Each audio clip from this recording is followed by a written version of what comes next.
ಬಳ್ಳಾರಿ ಸೇರಿದಂತೆ ಕಲ್ಯಾಣ ಕರ್ನಾಟಕದ 7 ಜಿಲ್ಲೆಗಳಲ್ಲಿ ಇರೋದು ಎರಡೇ ಕಾಲ, ಒಂದು ಬೇಸಿಗೆ ಕಾಲ ಮತ್ತೊಂದು ಬಿರು ಬೇಸಿಗೆ ಕಾಲ ಅಂತ ಇಲ್ಲಿ ಸ್ಪಷ್ಟವಾಗಿ ಹೇಳ್ಬೋದಾಗಿದೆ.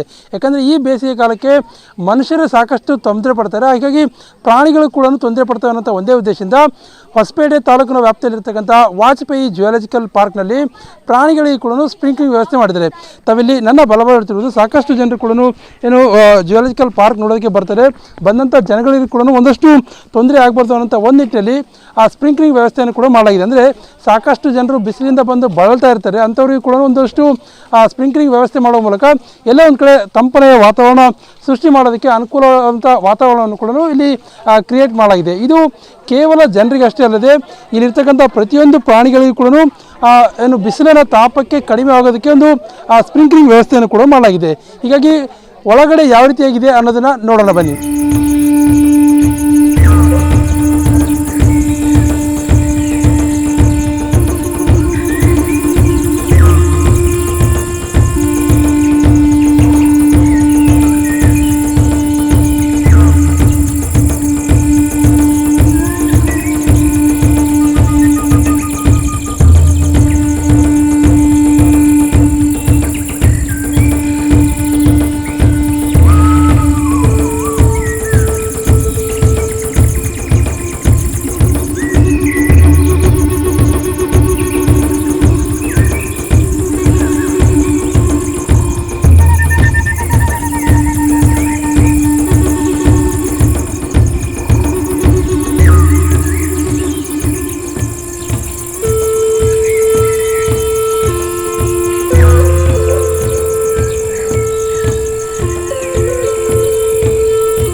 ಎಕರೆ ವಿಸ್ತೀರ್ಣ ವ್ಯಾಪ್ತಿಯಲ್ಲಿ ಹೊಂದಿರತಕ್ಕಂಥ ಏನು ವಾಜಪೇಯಿ ಜಿಯಾಲಜಿಕಲ್ ಝೂ ಅಲ್ಲಿ ಏನಿದ್ರೆ ಸಫಾರಿ ಕೂಡ ಇದೆ, ಹುಲಿ ಸಿಂಹ ಸಫಾರೀಸ್ ಇದೆ, ಸಾಕಷ್ಟು ಪ್ರಾಣಿಗಳನ್ನು ಇಲ್ಲಿ ಮೇಂಟೈನ್ ಮಾಡಲಾಗುತ್ತೆ. ಹೀಗಾಗಿ ಎಲ್ಲರಿಗೂ ಕೂಡ ಬಿಸಿಲಿನ ತಾಪಕ್ಕೆ ಬಳಲ್ತವೆ ಅನ್ನೋ ಉದ್ದೇಶದಿಂದ ಈ ಬಾರಿ ಸ್ಪ್ರಿಂಕ್ಲಿಂಗ್ ವ್ಯವಸ್ಥೆ ಮಾಡಿದ್ದಾರೆ.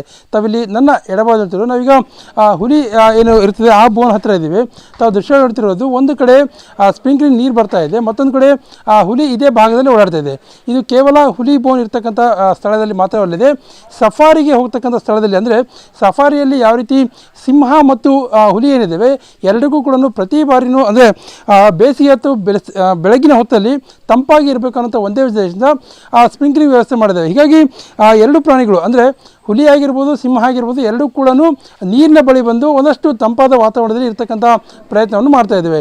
ಇದೇ ರೀತಿ ಚಿರತೆ ಆಗಿರಬಹುದು, ಇತರೆ ಪ್ರಾಣಿಗಳಾಗಿರ್ಬೋದು, ನರಿ ಆಗಿರ್ಬೋದು, ಚಿರತೆ ಸೇರಿದಂತೆ ಬಹುತೇಕ ಪ್ರಾಣಿಗಳಿಗೆ ನೀರಿನ ವ್ಯವಸ್ಥೆ ಮಾಡಲಾಗಿದೆ. ಮತ್ತು ಇದಿಷ್ಟೊಂದು ವಿಸ್ತೀರ್ಣ ಪ್ರದೇಶ ಏನಿದೆ ಇಲ್ಲಿ ಅಲ್ಲಲ್ಲಿ ಕೆರೆಗಳನ್ನು ನಿರ್ಮಾಣ ಮಾಡುವ ಮೂಲಕ, ಅಂದರೆ ಈ ಜಿಂಕೆ ಮತ್ತು ನವಿಲು ಮೊಲ ಇವೆಲ್ಲವನ್ನು ಕೂಡ ಹೊರಗಡೆ ಬಿಟ್ಟಿರ್ತಾರೆ, ಅವೆಲ್ಲವೂ ಕೂಡ ಕೆರೆ ಬಳಿ ಬಂದು ನೀರನ್ನು ಕುಡಿತಕ್ಕಂಥ ವ್ಯವಸ್ಥೆಯನ್ನು ಕೂಡ ಇಲ್ಲಿ ಮಾಡಲಾಗಿದೆ. ಇದು ಒಟ್ಟಾರೆಯಾಗಿ ಹೇಳೋದಂದರೆ ಏನು ಬಳ್ಳಾರಿ ಸೇರಿದಂತೆ ಕಲ್ಯಾಣ ಕರ್ನಾಟಕ ಭಾಗದಲ್ಲಿ ಸಾಕಷ್ಟು ಬಿಸಿಲಿನ ವಾತಾವರಣ ಇರ್ತದೆ. ಹೀಗಾಗಿ ಪ್ರಾಣಿಗಳು ಸಾಕಷ್ಟು ತೊಂದರೆಯನ್ನು ಕೂಡ ಅನುಭವಿಸ್ತಕ್ಕಂಥ ವಾತಾವರಣ ಸೃಷ್ಟಿಯಾಗಿರ್ತದೆ. ಯಾಕಂದರೆ ಮನುಷ್ಯರಿಗಾದರೆ ಬಿಸಿಲಿನ ತಾಪ ಹೇಳ್ಕೋಬೋದು ಅಥವಾ ಒಂದಷ್ಟು ಫ್ಯಾನೋ ಎ ಸಿನೋ ಏನಾದರೂ ವ್ಯವಸ್ಥೆ ಮಾಡ್ಬೋದು, ಆದರೆ ಪ್ರಾಣಿಗಳಿಗೆ ಅದರಲ್ಲೂ ಕೂಡ ಈ ರೀತಿಯಂಥ ವಾತಾವರಣಗಳಲ್ಲಿ ಹುಲಿ ಮತ್ತು ಸಿಂಹ ಹೆಚ್ಚು ಬಳಲ್ತವೆ ಅನ್ನೋಂಥ ಮಾತಿದೆ. ಹೀಗಾಗಿ ಅವೆಲ್ಲವೂ ಪ್ರಾಣಿಗಳಿಗೆ ಕೂಡ ಒಂದಷ್ಟು ತಂಪನೆಯ ವಾತಾವರಣವನ್ನು ಸೃಷ್ಟಿ ಮಾಡುವ ಮೂಲಕ ಈ ಬೇಸಿಗೆ ರಜೆಯಲ್ಲಿ ಮಕ್ಕಳನ್ನು ಕರೆದುಕೊಂಡು ಪೋಷಕರು ನಿರ್ಭಯವಾಗಿ ವಾಜಪೇಯಿ ಜಿಯಾಲಜಿಕಲ್ ಝೂಗೆ ಬರ್ಬೋದಾಗಿದೆ. ಯಾಕಂದರೆ ಮನುಷ್ಯರಿಗೆ ಅಷ್ಟೇ ಅಲ್ಲದೆ, ಅಂದರೆ ಪ್ರಾಣಿಗಳಿಗೆ ಅಷ್ಟೇ ಅಲ್ಲದೆ ಮನುಷ್ಯರಿಗೆ ಬರ್ತಕ್ಕಂಥ ಏನು ಮಾರ್ಗ ಇದೆ ಅಲ್ಲಿ ಕೂಡ ಒಂದು ಸ್ಪ್ರಿಂಕ್ಲಿಂಗ್ ವ್ಯವಸ್ಥೆ ಮಾಡುವ ಮೂಲಕ ಎಲ್ಲ ಒಂದು ಕಡೆ ತಂಪನೆಯ ವಾತಾವರಣ ಕೂಡ ಇಲ್ಲಿ ನಿರ್ಮಾಣ ಮಾಡಲಾಗಿದೆ. ಕ್ಯಾಮರಾ ಪರ್ಸನ್ ಶ್ರೀನಿವಾಸ್ ಜೊತೆ ನರಸಿಂಹಮೂರ್ತಿ, ಏಷ್ಯಾನೆಟ್ ಸುವರ್ಣ ನ್ಯೂಸ್, ಬಳ್ಳಾರಿ.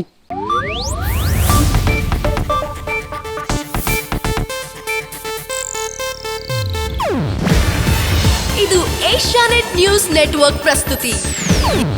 ನೀವು ನೋಡ್ತಿದ್ದೀರಾ ಏಷ್ಯಾನೆಟ್ ಸುವರ್ಣ ನ್ಯೂಸ್.